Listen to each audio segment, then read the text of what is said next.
Greetings, friends and fellow freelancers. Welcome back to another episode of Tabletop Mercenary. This week, I wanted to talk about something that has been, well, if I'm honest, it's been the thorn in the side of basically every creator I've ever talked to in any creative field ever.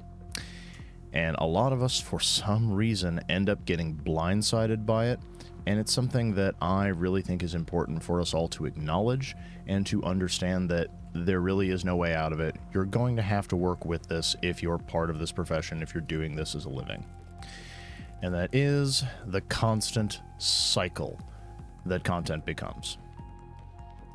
And what I mean by this is, for a lot of us, whether you're a novelist, whether you're designing an RPG, whatever it is the project you're working on happens to be, you have in your mind that you sit down, you write whatever it is, and once you're done writing it, editing it, it's ready to be published, you're done. And that would be lovely. But that is only 25 to 40% of the process. Because once you have the product written, once you have it edited, once you have it all ready to go, you have to do all the publishing details unless you're working with another publisher. And even if you're not self-publishing, once it comes out, you have to do promotion. Once you're in the promotion cycle, you have to do other things to support the original thing you created. And that is where the cycle and the grind comes in. And it is really a mindset that you have to get into if you're going to do this, because unfortunately, it's not a one and done. There is almost nothing that is going to make enough of a splash when it first comes out that it will carry itself forward and just develop momentum. You have to build that momentum behind it, and it's going to feel repetitive and frustrating. But you have to get used to it, and you have to do it, even if you don't like it, even if it's frustrating. It's a thing that must be done. And as a good example of what I'm talking about, take a look at my recent release for Hunter the Vigil for Chronicles of Darkness that came out on Storyteller's Vault a little while ago. The blade itself was my first Hunter release, and the short version of it is that it introduces a new mechanic called corrupt equipment, and it ties into the themes of slashers, it ties into the themes of, hunters going too far. When you gaze into the abyss also gazes into you, etc., etc. Now, just dropping that supplement, telling everybody about it, that was step one. When it comes out, had to go to all the social media pages, had to go to Facebook, had to go to Reddit, had to go to, we're still calling it Twitter, let's be honest. Had to go to Twitter, had to go to MeWe of all places, had to go to every platform I could get my hands on where there were people interested in Chronicles of Darkness stuff and tell them about it. That was the first turn of the wheel. The second turn of the wheel is after I did all of that, I then wrote a blog entry about it over on my blog Improved Initiative. And on there, I told some folks, hey, this thing came out recently, this is what it's about. Here's some other thoughts I had for future content to sort of build off of it. I've had ideas for doing a supplement of custom slashers. I've had ideas for expanding on some of the conspiracies that exist in Hunter. And as I found with other stuff I've done with Chronicles of Darkness, when you release more supplements for the same game line, people who pick up the one tend to check out the others if they like it. So it becomes a building block, a series. But in addition to that, once that blog was done circling, I then had to, well, I didn't have to, but I then made a video for Discussions of Darkness about it because, well, maybe people didn't see the social media posts, maybe they didn't read the blog entry, maybe they watched that channel. That will get some attention on it too. And so I talked about it again, this time on camera, for folks who prefer someone to explain to them face-to-face or face-to-video screen about what the supplement was about and how it could help their game. And as things go on, I'm going to have to keep bringing it up. Whether it's I do something else for Hunter and it gets mentioned in the line credits of other stuff by this author you should check out.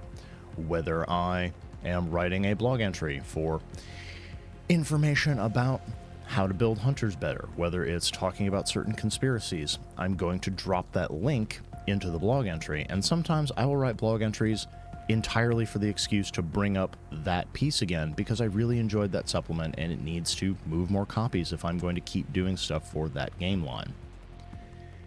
That's what I mean by the grind of, it's not, you wrote a thing, the thing is out there, now we hope that it, magically gets eyes on it and people buy it and you earn royalties. You have to keep making stuff for it to keep it relevant. And that might mean you write supplements and sequels to go with it afterwards. It might mean that you have to dedicate a lot of your time and energy on, your blog or your YouTube channel or your podcast talking about these things. It might mean that you put together like an actual play and people can watch you use the supplement or go through the adventure that you wrote and decide whether that's something they want for themselves. It's never a one and done. And this is something that can be so frustrating because, generally speaking, especially when it comes to RPGs, we are a tiny sliver of the publishing industry. You cannot just write a thing, toss it out there like a message in a bottle, and hope that it gets found by a wealthy patron or, someone with thousands of YouTube followers who tells all their friends about it and it makes your fortune and you didn't have to put in any extra work. That could theoretically happen, but that is like winning the lottery. It is not the way things are done. And the best way to think of this is sort of like a cheesecloth. We saw this a lot during the pandemic. I don't know if we're allowed to say the C word on this platform yet. But the idea was that you took various stages of protection and that at some point in time, one of those stages would stop transmission. So it's, you stay 6 feet away from people. All right, that makes it harder for the thing to reach you. You wear a mask. That makes it even harder for it to get into, your lungs and your nose. Other people wear masks, so it's harder for them to, cough out the virus. It's harder for it to reach you through the open air. It's harder for it to get through your mask, and so on and so forth. All of these different layers means that something worked to stop it. And it's very similar for advertising the things that you make for keeping your work relevant. It's the initial release. Did that do well? The social media blitz. Did that do well? Mentioning it in other related publications. Did that do well? Getting interviewed, showing people how it works, bringing it up constantly because, unfortunately, we are dealing with serious platform decay on social media, and that means that your signal is not going to go any further than you can throw it. Even if you have 1,000, 5,000, 10,000 followers, maybe a few dozen of them are going to see the post that you made, and if they don't like, comment, share, it's not going to go any further than those dozen people. And that's really frustrating, and it's really annoying, and you can feel like you're getting really repetitive. But as an example of, there was someone who, I want to say it was a year or so ago, was really excited by a book that I had written, and their comment on it was, "Oh my god, I didn't know you'd finally published a book." And I just had that moment of, I have been publishing books for something like a decade at this point, and they just found out, despite my daily posts on social media. It took something that long to reach their feed. And that is the kind of adversity you're dealing with when it comes to your signal not being seen, when it comes to your posts not being seen. And when you get into, is the game you created this for popular? Is it an independent game that you have to fight all the inertia to get people to actually try it out? Are you writing fiction, which is 10 times harder than RPGs to sell for some reason? I don't know why. I'll make a video on that at another date. But it is something that is important to remember. If you are getting into this, if you are going to be doing this either as a side hustle or as a full living to pay your rent and pay your bills, you need to not just think in terms of initial release, but you need to think in terms of future releases. What are you building on top of this? Is this going to be something that you do a blog post series on? Is it going to be something that you do an actual play on? Is it going to be like the first in a series of supplements you release and give it 4 or 5 titles to see whether or not it catches on? Because people really like when there's a lot of stuff for some reasons. The same reason so many authors write series rather than standalone novels. All of those things are business concerns, and they're something you should really keep in mind, because if you don't, you're going to make your job 10 times harder on yourself, because there is nothing more frustrating than pouring your heart and soul into something, putting out a game, an adventure, a book, whatever it is, and then waiting for people to show up, and then no one ever comes except one person who sort of got curious and wandered in and then realized, oh, this is a sandwich shop and not the library. Okay, deuces. That is a concern, and it can get very tiring. Trust me on this. It can get very tiring. of it is a smaller version of that feeling that lots of folks have that they are monetizing every aspect of their lives. Because it's not just, I have this idea for an adventure, I have this idea for a novel, I have this idea for a cool mechanic that I want to introduce into this game line. It is everything of its, once you have the project figured out, you know who's going to publish it, you know roughly when it's going to come out, then it's all the other stuff that comes after it, the other 60 to 90% of the job. And it's contacting the people you know who might be interested, who could help. It's figuring out where you're going to talk about it. It's figuring out what you're going to write about it after it comes out. You know, for folks who may not be following this, check out my channel Army Men. My RPG Army Men came out, I think 2-3 years ago at this point, and I am still having to try to make content to keep people aware of it, because while the Kickstarter was successful and we had a lot of folks who were interested during the initial backer kit run, it is by no means a best-selling RPG, so I have to keep figuring out ways to mention it in blog posts. I have an entire YouTube series talking about it, trying to get people interested in the game. I've written adventures for it, I've written, supplemental mechanics for it, and there's still a lot of people who don't even know about it, or they've seen it around and just haven't checked it out.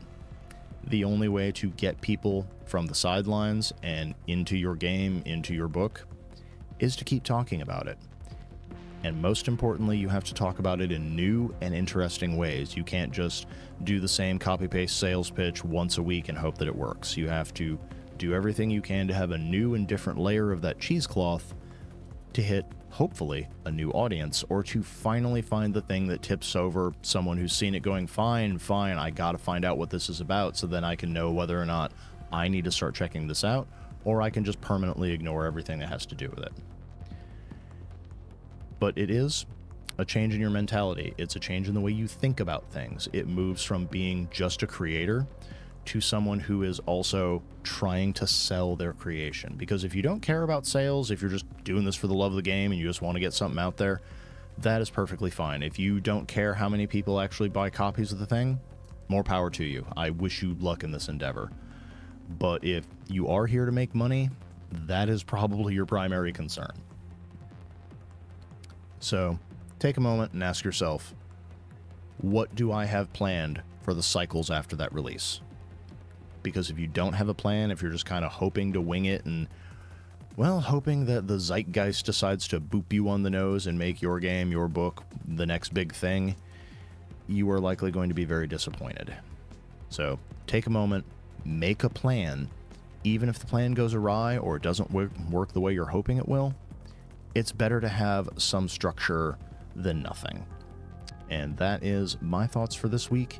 If you have a topic you'd like to see me cover on Tabletop Mercenary, if there's something you want to know about the publishing part of things, about the marketing part of things, or even about just creating games and just getting titles out there and making a living doing this, let me know down in the comments below. I love hearing feedback from folks, and I want to answer all the questions you all have, because I want to, help you sidestep the problems you're having in order to be more successful, because I want all of us to be able to do this. It's a lot of fun, but it can be a drag when you have to stop creating and look at your numbers and ask, okay, how do we make these go up? But until next time, this is your Tabletop Mercenary, signing off.